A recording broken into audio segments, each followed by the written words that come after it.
In this video, I'm talking about limiting factors on systems. And this is actually my second video on chapter 2 from this book, Thinking in Systems. There was too much content in the chapter to keep it to one video. So there's basically 3 things I'm going to talk about in this video, all related to factors that limit a system's growth or that sort of keep a system in check in some way. And this video builds on the previous video, so I kind of recommend watching that first. But the first point she makes about limiting factors is that sometimes a stock within the system can be the limiting factor.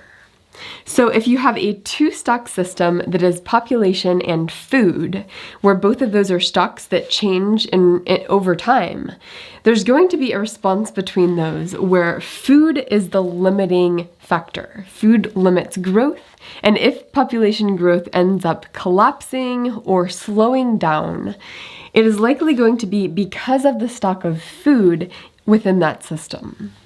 And the same thing is true if you have energy within the system, energy that fuels different physical parts of the system. That energy could be a limiting factor.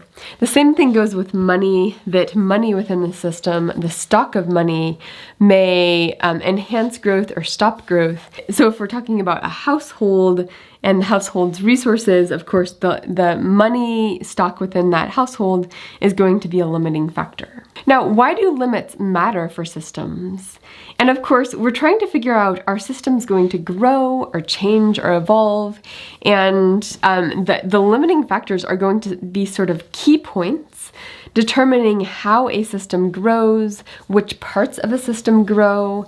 So figuring out where the system is limited and where the system's limits have not yet come close to reaching their ultimate limit, that's going to help us think through what's going to happen dynamically with systems over time. Which gets at our second point here, that infinite growth forever is not possible because there's always limits. And this is an economics channel, so I would like to connect this second point of hers, that infinite growth is not possible, with some of the stuff we talk about a lot in economics. So in economics, we have 2 classic shapes of graphs, and one is increasing marginal cost and diminishing marginal benefit. You see both of those graphs all over economics textbooks, economic models, and when I'm trying to get students to remember which is which one increases at the margin, which one decreases at the margin, benefit or cost, I always tell them be as pessimistic as possible, that costs will increase exponentially and benefits eventually have to peter out. And that's just because of the reality of scarce resources. And scarce resources includes physical things over time, like food. It includes limits to human energy, that we can't just give and give and give and work and work and work without reaching the limits to how much energy we have to put into work. Because our world is limited, because time and money and resources are all limited, there will eventually come a point where the cost of achieving something is going to have to be pulling from a smaller and smaller pool of resources, and that's going to drive up the cost, hence the increasing marginal cost.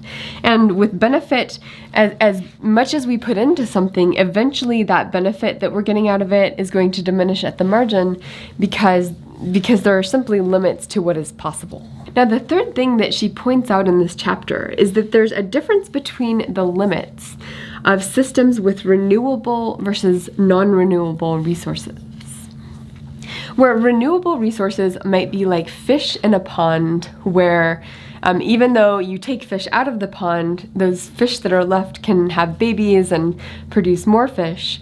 So that's a renewable resource, in which case renewable resources are flow limited. It's the fact that you don't want to use up the resource too quickly over time, or it cannot replenish itself.